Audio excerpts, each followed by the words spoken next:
मुझे आपका, अगर मैं मॉर्निंग, आपका स्कूल अभी चल रहा है क्या, तो छुट्टी है? अगर मैं कल सुबह क्लास लेके खत्म कर दूं तो रात को नहीं लेना पड़ेगा, इसलिए बोल रही हूँ। थोड़ा सा मुझे भी काम है इवनिंग। हो सकता है, कोई पॉसिबिलिटी है मॉर्निंग क्लास?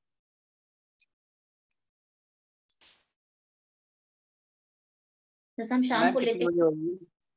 अब बताओ कितने बजे, आप अपना टाइम बताओ, 10 बजे, 11 बजे, 12 बजे? मैम 11 बजे ले लो। 11 बजे रख दे, चलेगा? बाकी बच्चे रेडी हो 11 बजे के लिए?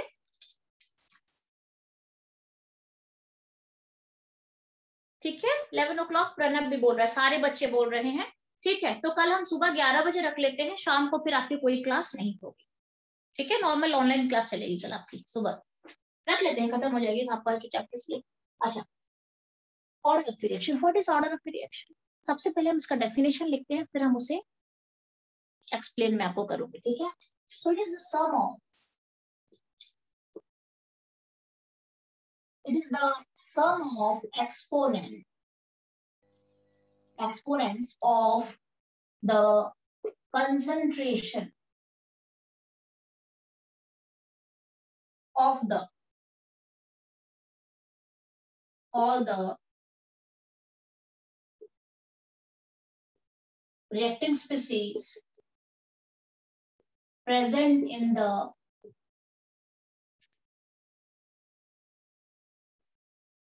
rate law equation। ठीक है, एक बार पढ़ लेते हैं इसे, क्या है ये?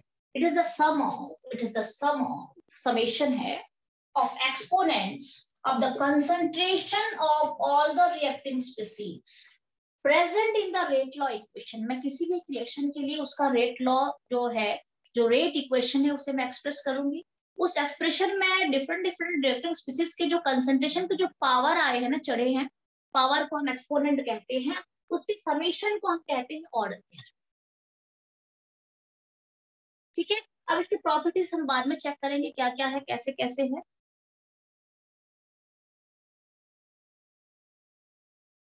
हाँ, क्या हुआ अमन, ये नहीं करोगे तुम क्या? मैं ये सोच रही थी अमन कि तुम्हें ना सबकी क्लास खत्म करने के बाद तुमको डाउट अलग से दे दूं 10-15 मिनट का। तुम एक काम करो अमन, तुम एक काम करो, सबसे बेस्ट है, इनकी क्लास खत्म कर देती हूँ, तुम्हें मैसेज डाल दूंगी, तुम ज्वाइन कर लेना आके, चलेगा? हाँ ठीक है। तुम अभी लीव कर जाओ, ठीक है? Just just minute.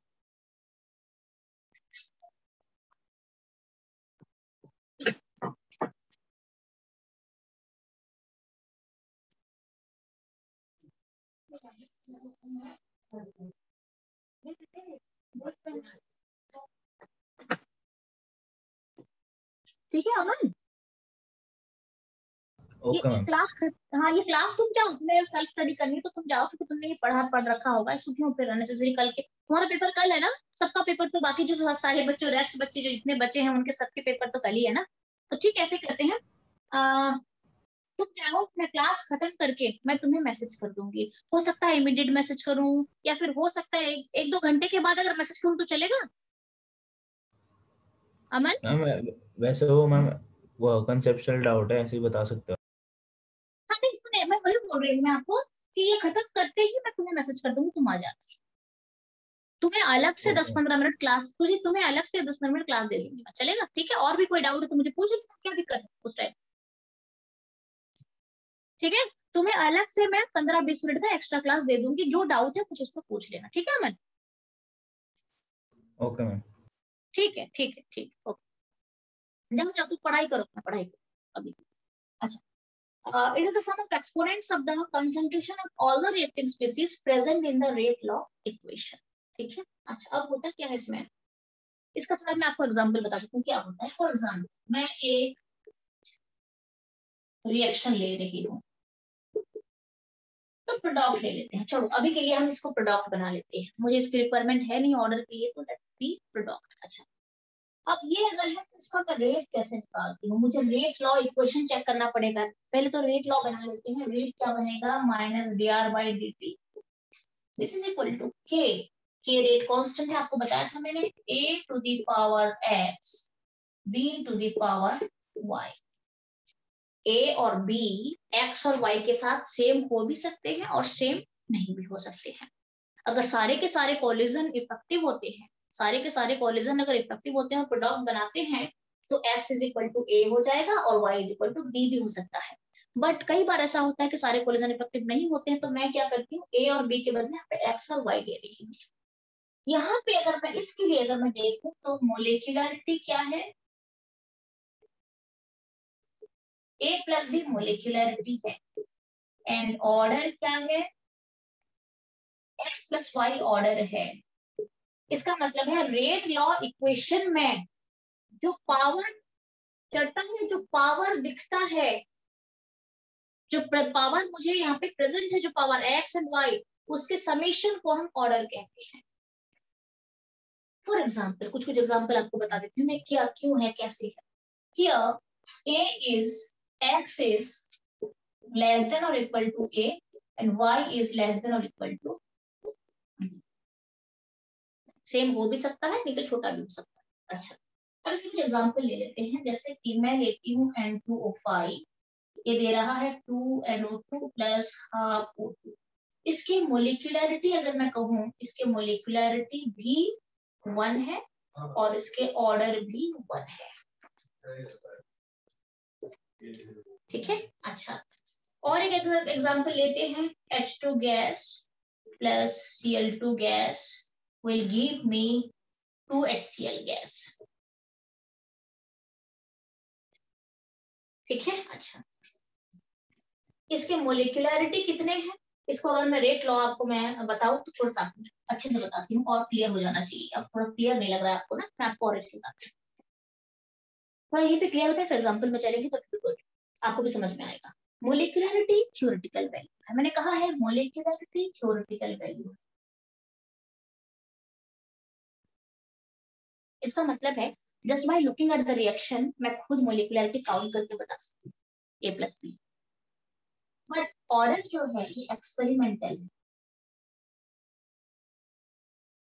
इसका मतलब क्या है, एक्सपेरिमेंटल का मतलब क्या है, रिएक्शन देख के मैं ऑर्डर नहीं बता सकती, not possible, not at all possible. जो रिएक्शन कैरी आउट करता है उसे ही पता होता है कि इसका ऑर्डर क्या है। रिएक्शन देख के मैं ऑर्डर नहीं जज कर पाऊंगी। It is a found out value, ये निकाला हुआ एक वैल्यू है, ये एक्सपेरिमेंटल वैल्यू। ठीक है, तो मैं आपको तभी आपको बताती हूँ। अब हम चलते हैं, देख लेना आप कौन कौन से रिएक्शंस हैं। सबसे पहले हम चलते हैं N2O5 में चलते हैं। अभी आपको मैंने बताया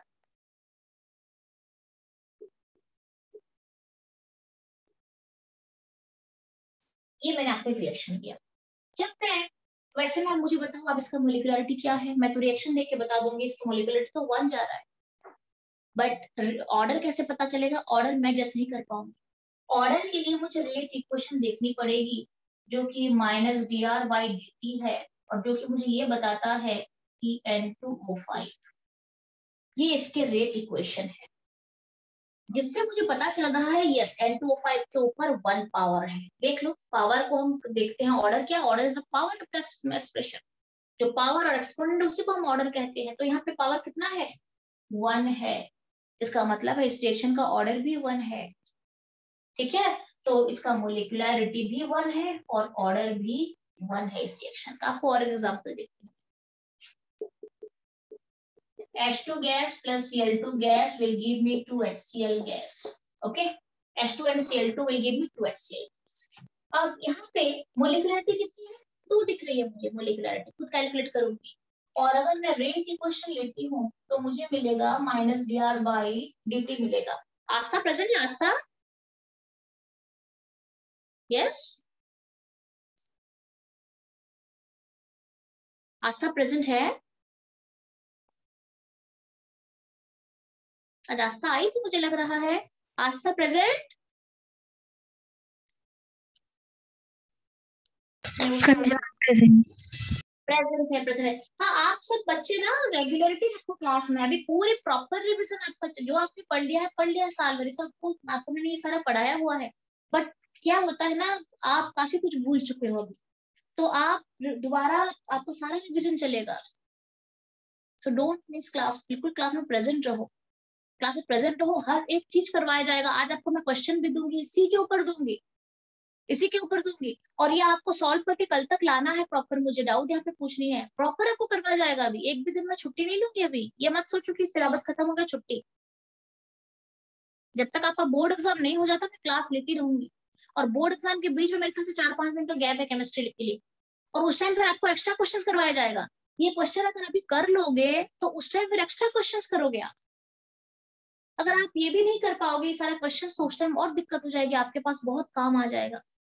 तो अभी धीरे धीरे धीरे धीरे करके जो होमवर्क मिल रहा है उसे कंप्लीट करो। और आज के लिए मैं बोल रही हूँ, आप ना एक काम करना, क्लास खत्म करके प्लीज अटेंडेंस डाल देना। 5, 6, 7, 8, 10 जितने बच्चे भी हो ना, अटेंडेंस डाल देना क्लास खत्म करके।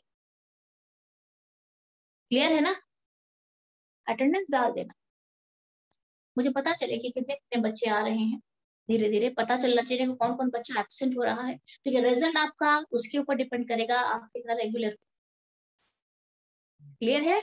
अच्छा, अब हम चलते हैं। आस्था आते रहना, क्लास हमेशा आते रहना। अभी अगर आपको प्रीबोर्ड चल रहा है तो अलग बात है, अगर प्रीबोर्ड खत्म हो चुका है तो आप आराम से आके क्लास ज्वाइन कर सकते हो। ठीक है बेटा? अच्छा, और आस्था तो आती है, आस्था का रिजल्ट भी अच्छा होता है। प्रीबोर्ड कैसे चल रहा है मुझे बताना, आस्था सही जा रहा है या गड़बड़ जा रहा है प्रीबोर्ड? आस्था मैम प्री बोर्ड हो चुका है मेरा। कैसा गया, मैं वही तो पूछ रही हूँ, मतलब अच्छा अटेम्प्ट था। अच्छा था। ठीक है, ठीक, गुड गुड गुड, क्योंकि रिजल्ट अच्छा होना चाहिए, प्री बोर्ड के ऊपर भी डिपेंड करता है। ठीक है, फिर वो परसेंटेज वगैरह देखते हैं। ठीक है, ओके। नहीं तो अगर खराब परसेंटेज आता है तो फिर दोबारा टेस्ट देने के लिए बच्चों को बोलते हैं। तो इसीलिए प्री बोर्ड को अच्छा करो and keep joining classes. And ये मैं आपको बता रही हूँ, रेट जो है -dr/dt है। अच्छा, एंड अच्छा ये आस्था तुम्हारे पास पड़ा है क्या, ये केमिकल काइनेटिक्स के जो मैंने सबसे पहले नोट्स भेजे थे, तुम्हारे पास है? Is it? मैंने जो लिखे थे मेरे पास वो वाले हैं। तुमने जो लिखे थे, जो एक्चुअली क्या है, एक तो मैंने क्लास में करवाया था वो अलग है, उससे पहले मैंने आपको नोट्स भेजे थे प्रॉपर, पूरा सीनियर्स ने लिखा था, आपके सीनियर्स जो बच्चे हैं। वो नहीं होगा ना किसी के पास, वो अकेले में मैम ढूंढ अगर रही। होगा तो मैं देख लूंगी एक बार ही। देखना तो बेटा देखना, क्योंकि उसमें ना काफी कुछ इंपॉर्टेंट टर्म्स, एक्चुअली मेरा क्या होता है ना, मैं जरूरी नहीं है कि हर एक क्लास में मैं सेम पढ़ाऊँ। क्लास के ऊपर भी डिपेंड करता है मैं किस तरह की क्लास दे रही हूँ। आपको 2 टॉपिक एक्स्ट्रा करा दिया, नेक्स्ट क्लास में हो सकता है मैं भूल जाऊँ, 2 टॉपिक कम करा दूं, मेरा ऐसा ही हो जाता है कई बार। तो मैं ये चाहती हूँ कि कहीं ऐसा कुछ कंसेप्ट वहां पे रह ना जाए जो आपको नहीं पता, इसलिए बोल रही हूँ। अगर है तो मुझे सेंड कर दे, इफ यू गेट। हाँ, अच्छा। So rate is equal to -dr/dt। अब ये मुझे क्या बताता है कि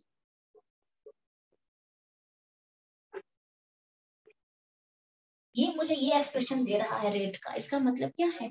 इसका मतलब ये है, मोलिकुलरिटी तो 2 है बट ऑर्डर बन गया 0। देख रहे हो आप, 0 ऑर्डर बन गया, 0 + 0 = 0। इसका मतलब है ये जो रिएक्शन का प्रोडक्ट बन रहा है, ये रिएक्टिंग स्पीसीज के कोलिजन के ऊपर डिपेंड नहीं कर रहा है, बल्कि किसके ऊपर डिपेंड कर रहा है? hν एनर्जी कैटलिस्ट के ऊपर डिपेंड कर रहा है। तभी इसका ऑर्डर जो है वो 0 हो गया। तो ऐसे रिएक्शंस भी होते हैं। तो ये मेरे लिए बताना मुश्किल है कि कौन सा किसका रिएक्शन है। ये एक्सप्रेशन देख के मैं बताती हूँ कि ऑर्डर क्या बनेगा। मोलिकुलरिटी का खुद बता सकती हूँ। ठीक है, इसका और एग्जांपल ले लेते हैं, वन मोर एग्जांपल। जैसे C2H4 है, इथीन है, और ये रिएक्शन दिखाता है, ये जाता है किसके पास, ये किसके साथ रिडक्शन में जाता है और C2H6 बनाता है। अब इसका एक्सप्रेशन अगर मैं रेट एक्सप्रेशन देखती हूँ तो -dr/dt होता है। दिस इज इक्वल टू के, ये क्या है? C2H4⁴ एंड H2⁴ हो गया। ठीक है, अच्छा। अब ये कैसे निकाला जाता है रेट? ये काफी ऑब्जर्वेशंस के बाद पता चलता है कि इसका रेट इस तरीके से चल रहा है। काफी कुछ एक्सपेरिमेंटल, मैं बोल तो रही हूँ एक्सपेरिमेंटल वैल्यू है। तो अब हम इसमें चलते हैं। मोलिकुलरिटी मुझे मिल गया है 2, मोलिकुलरिटी 2 है बट ऑर्डर इसका आ गया है 1, क्योंकि एक्सप्रेशन पे मिला है मुझे 1 + 0 = 1। तो this is the difference between molecularity and order. अब हम चलते हैं इसके कुछ प्रॉपर्टी देख लेते हैं कि ऑर्डर क्या क्या कैसा है।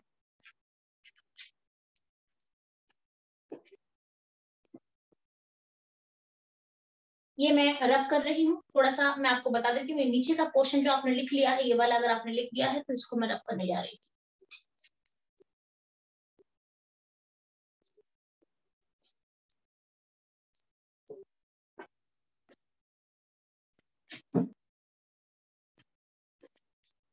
अच्छा, क्या क्या प्रॉपर्टी होता है, क्या क्या मतलब ऑर्डर के बारे में आप क्या क्या कह सकते हो, क्या क्या ये कैरेक्टरिस्टिक लेता है? सबसे पहले ऑर्डर जीरो भी हो सकता है, फ्रैक्शन भी हो सकता है। Can be zero, can be fraction, even negative. Negative value भी ऑर्डर लेता है। ध्यान रखें कि जीरो भी हो सकता है, जरूरी नहीं कि होल नंबर, जरूरी नहीं है कि होल नंबर हो, जैसे मोलिकुलरिटी होल नंबर होता है, कि जरूरी नहीं है कि होल नंबर हो। क्लियर है? अभी आपको और एग्जांपल दूंगी मैं भी यहाँ पे। कैन बी जीरो, फ्रैक्शन और इवन नेगेटिव, जैसे यहाँ पे है।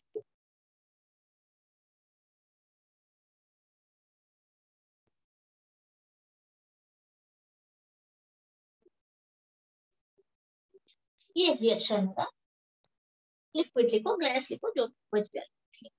अब इसमें क्या है, इसका रेट जब मैं चेक करती हूँ तो मुझे क्या मिलता है, minus d r by d t is equal to k H2 to the power 1 Br2 to the power half हो जाता है। ये एक्सपेरिमेंटल वैल्यू है। अब इसका मोलिकुलरिटी हो जाएगा 2 और ऑर्डर हो जाएगा 1.5। 1 + 1 हाफ इज 1.5। ठीक है, तो ये जीरो भी होता है, फ्रैक्शन होता है, नेगेटिव होता है।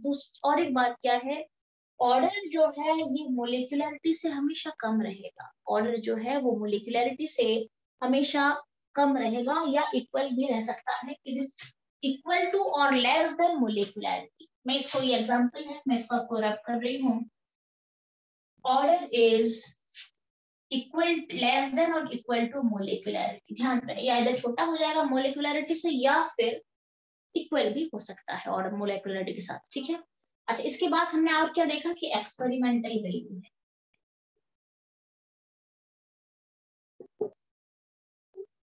साथ में और क्या आपको बता रही हूँ कि एलिमेंट्री रिएक्शन के लिए तो ऑर्डर ही मिलता है। एलिमेंट्री रिएक्शन के लिए जो ऑर्डर होता है वो आप डायरेक्टली आपको एक्सप्रेशन से मिल जाएगा। तो कॉम्प्लेक्स रिएक्शंस होते हैं, उसके ऑर्डर कैसे पता चलता है? स्लोएस्ट स्टेप का जो मोलिकुलरिटी है that is the order of the reaction. Clear है? मान लो कोई रिएक्शन सिंगल स्टेप पे जा रहा है, एलिमेंट्री रिएक्शन, तो उसमें आप ऑर्डर निकाल दोगे, रेट से कंबाइन कर लो, x+y करके आप ऑर्डर निकाल दोगे। क्लियर है? बट जो कॉम्प्लेक्स रिएक्शन है या मल्टी स्टेप रिएक्शन है, उसके ऑर्डर कैसे निकाले जाते हैं? स्लोएस्ट स्टेप से निकाले जाते हैं। फॉर एग्जाम्पल मैं आपको और एक बता रही हूँ यहाँ पे,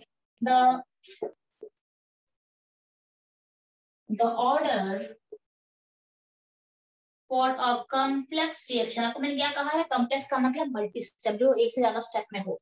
और complex reaction is equal to the molecularity of the slowest step। ठीक है, ठीक है। तो अगर कॉम्प्लेक्स रिएक्शन है, वहां पे मोलिकुलरिटी कैसे, हम ऑर्डर कैसे देखते हैं? स्लोएस्ट रिएक्शन का मोलिकुलरिटी को हम ऑर्डर मान लेते हैं। The order of a complex reaction is equal to molecularity of the slowest.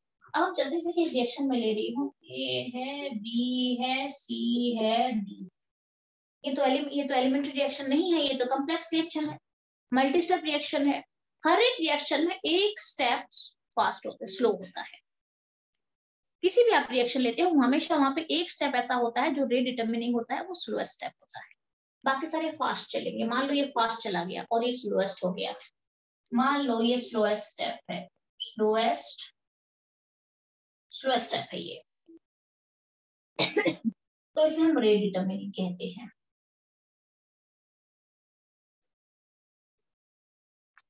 मान लो ये पूरे रिएक्शन को अगर मुझे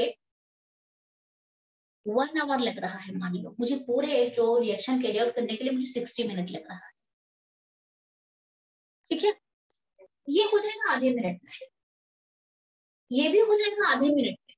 बट जब मैं बी से सी में पहुंचूंगी तो ये रिएक्शन को मुझे 59 मिनट लग रहा है। इसका मतलब क्या है? सबसे स्लोएस्ट स्टेप बी टू सी है, ये फास्ट है, ये स्लो है और ये भी फास्ट है। लेट्स एज्यूम टू बी, ऐसा मैं नहीं बोल रही हूँ कि कई सारे रिएक्शंस में पहला स्टेप फास्ट हो स्लो रहता है, बाकी फास्ट हो जाते हैं।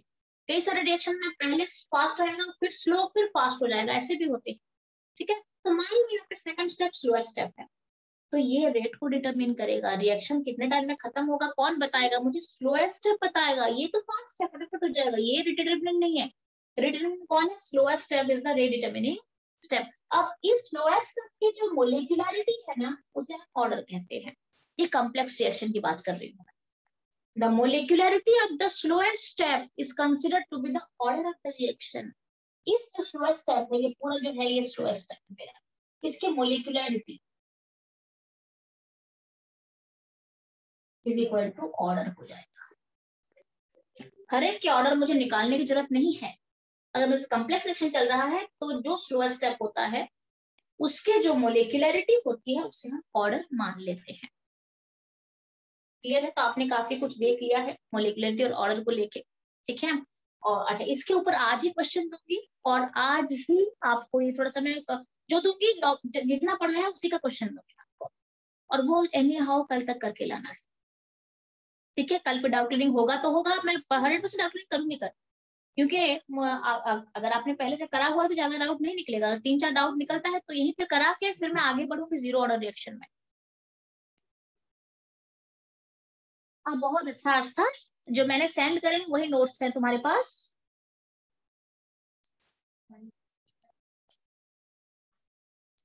ठीक है, ठीक है, भेज देना, ग्रुप में डाल देना आस्था, मैं कलेक्ट कर लूंगी, ग्रुप में डाल देना। बाकी बच्चों को भी जरूरत है तो फिर वो भी ले लेंगे, ठीक है। अच्छा, चलो आस्था के पास नोट्स मिल गए। अच्छा, so this is the difference between molecularity and order. आपको ये कई बार पूछा जाता है कि write down any 3 differences between molecularity and order, तो यहीं पे आपको लिखवा नहीं रही हूँ, ऐसे ही मैं आपको बता देती हूँ। पहला डिफरेंस, अगर मोलिकुलरिटी दे देंगे आपको और ऑर्डर दे दिया जाए, क्या डिफरेंस है दोनों? सबसे पहले तो आपको डेफिनेशन लिख देना, this is the total number of collisions and this is the sum of exponents. Second में चलते हैं theoretical value, experimental value. Third में चलते हैं always a whole number, cannot be zero, cannot be fraction, this can be zero, can be fraction, can be negative. Fourth point में चलते हैं elementary reaction के लिए मोलिकुलरिटी होती है और कॉम्प्लेक्स रिएक्शन के लिए मोलरिटी नहीं माना जाता है, ओवरऑल मोलिकुलर नहीं रहती है। बट ऑर्डर जो है वो कॉम्प्लेक्स रिएक्शंस की अगर मैं बात करूं तो वहां पे जो स्लोएस्ट रिएक्शन है उसके मोलिकुलरिटी जो है वो ऑर्डर बन जाता है। तो ऐसे कई सारे डिफरेंसेस और भी इसके अंदर आप ले सकते हो मोलिकुलरिटी एंड ऑर्डर के अंदर। Okay, so these are the differences between molecularity and order। अब मैं आपको और ज्यादा टाइम नहीं अब मैं क्लास लूंगी अभी, क्योंकि मैं थोड़ा अमन को भी बुला के उसका डाउट क्लियर करा देती हूँ। और कल आज क्वेश्चन डालूंगी, मैं अपलोड करूंगी कल, फिर हम rate of reactions, zero order, first order, second order पूरा आगे चलेंगे, ठीक है। तो अभी इन बिटवीन जितना ज्यादा हो सके क्लास मिस नहीं करो, आप आते रहो क्लास में एटलीस्ट, और रिकॉल करते रहो चीजों को, ठीक है। फिर छुट्टी करूं मैं? यस, ठीक है, मिलते हैं कल, मिलते हैं। अच्छा, कल सुबह हमने 11 बजे की क्लास रखी है, बहुत अच्छा है। चलो 11 बजे कल क्लास खत्म कर देंगे, इवनिंग आवर पूरी छुट्टी हो जाएगी हमारी। चलो कल 11 बजे, और एक बार मैं दोबारा मैसेज आपको डाल दूंगी रात को, ठीक है। So let's keep the class tomorrow at 11 AM, ठीक है। मैं छुट्टी कर रही हूँ, मिलते हैं। काम कर लेना, बट अभी भेजूंगी काम।